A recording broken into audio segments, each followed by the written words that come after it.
Hello guys, welcome again to another tutorial. It's been a long time and we need to start painting these Chaos Warriors.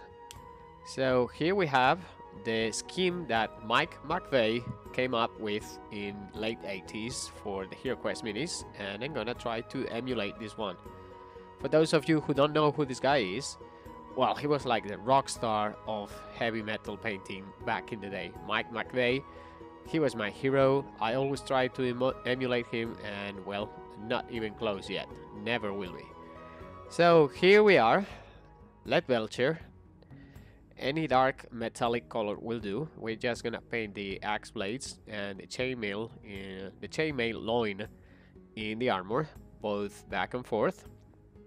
And after that, we're gonna use blood leather. I'm not sure if this wash is still made, but anything that is like kind of red without being too strong will do for the first base coat on the armor plates. Now if you look at the color scheme on the miniature, you will see that that chest plate, or it's not exactly chest, and the shoulder plates are actually green, so we're gonna leave those white for the time being. I'm gonna use the FW Daimler inks washes. These are artistic inks, very cheap and very useful in order to create a richer tone of red on that. And after that, I'm gonna use Athonian Camo Shade, which I'm not sure if there is still any of these being made by Games Workshop, but any wash that is kind of an earthy greenish tone will do in order to paint those plates that we left white before. With white scar, we're gonna do a couple of things. First of all, we're gonna paint some very thin lines on those plates that are painted green, and then we're gonna highlight the plates from the armor. In this case, as you can see, I'm not very careful. I'm just painting the highlights, you know, those high recesses, because then we're gonna give it a wash with Fuegan Orange. Any orange color that is made nowadays, I think, will work. What we're trying to emulate here is the red tone of the late 80s, early 90s red armor that was so prevalent in Games Workshop. This is all hammer, middle hammer painting. After we've done those white stripes, we're gonna use Watcher's Green, which I've been told that is not being made anymore. So find a wash that is compatible with this tone, and we're gonna paint those plates in order to get the kind of green that we're actually looking for. And this is where we are right now. This is after the highlights, and this is what after we do the glazes. So you can see this is a very common red tone armor from that era.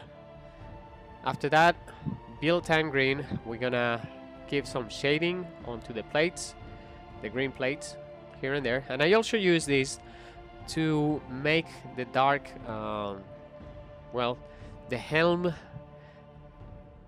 sight, or well, those slits dark as well. Seraphim Sepia, one of the most prevalent colors in my schemes, is going to be applied to the leather, the wood, and the metal. Typical. If you've been painting with my tutorials, you know this is one of the steps that I always do. No different here. This is gonna give us the base color for the leather and also for enriching the metal. And in some cases, as you can see, I'm using it to darken recesses in the armor and giving it a little bit of contrast, even in the green or in the red, it doesn't matter.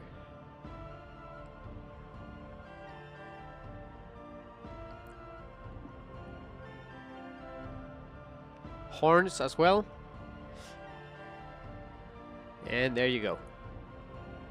Now we're gonna move on to Agrax, Earth Shade, and we're gonna darken the wood a little bit further. Metals also get the same treatment, both the axe and the chainmail. The leather on this case, I'm not touching it. I'm just maybe giving a little bit of it in the small little recesses of the gloves. It's getting dark already. So I changed into my lamp, and now I'm gonna use Sepia from FW Daimler inks once again. And in here, I'm gonna paint the grain of the wood with small lines, and also those small lines or crevices that you can find on the horns. And with the same ink, I'm gonna start painting some details on the armor and the gloves that are also found on the scheme from Mike McVey. You will notice that I didn't do the small checkers on the horns. I think it's a little bit overkill. But I did it on the boots, and I did it on the gloves, and I did it on the small ball that joins the horns.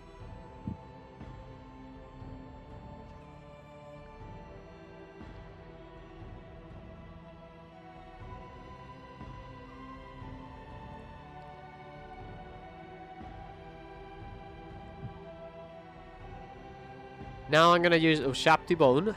As you can see, mine has been quite used. I actually wrote the name on the top lid because it's kind of difficult to recognize what it is. And with this, I'm gonna highlight the boots. This is absolutely optional. I think I wanted to make it look much closer to Mike McVey's color scheme, because his boots and gloves are quite clear for what I'm used to paint. And I wanted to highlight them to make them look like an off-white, but just a little bit of highlight. The horns receive the same treatment, so we get them a little bit highlighted over there. And this skull, that is one of the small plates by the helm, is being highlighted as well. With white scar, we are going to proceed to highlight the horns one more time. One final time, closer to the ball. We're gonna go ahead and reinforce the small stripes that you can see in these plates.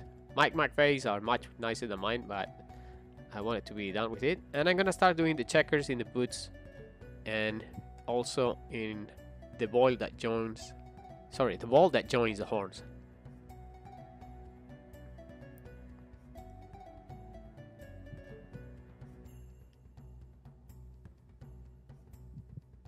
It just takes a little bit of patience. Just be careful. The paint should be quite liquid in order to make it just feel like a marker.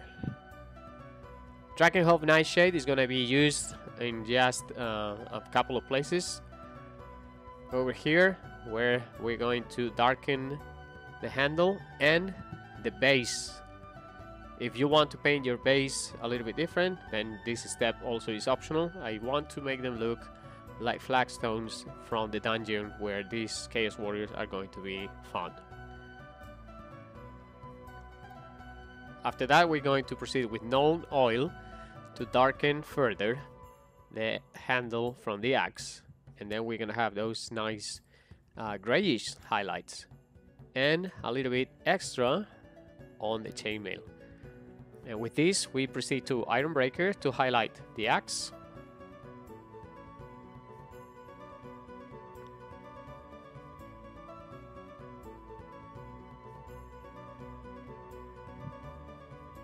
the edge.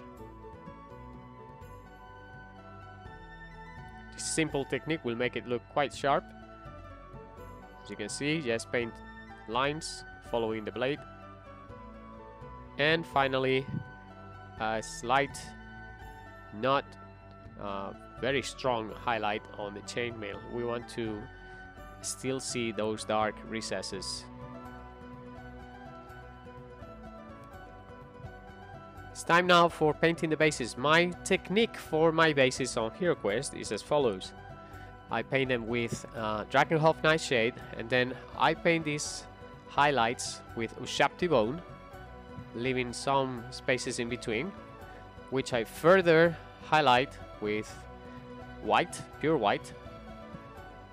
You will see in the next step.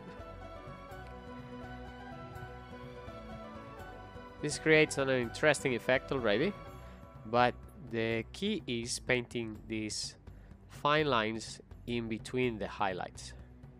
That is where you see the three-dimensionality of the flagstones.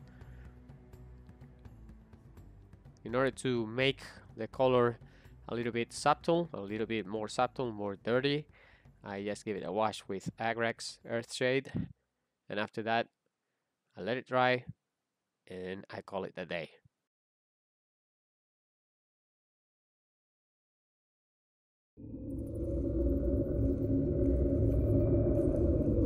Let me tell you of the days of high adventure.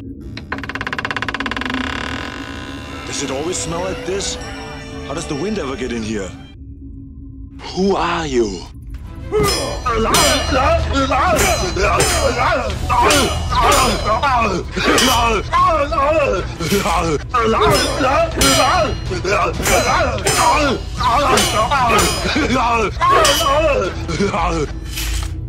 Grant me revenge.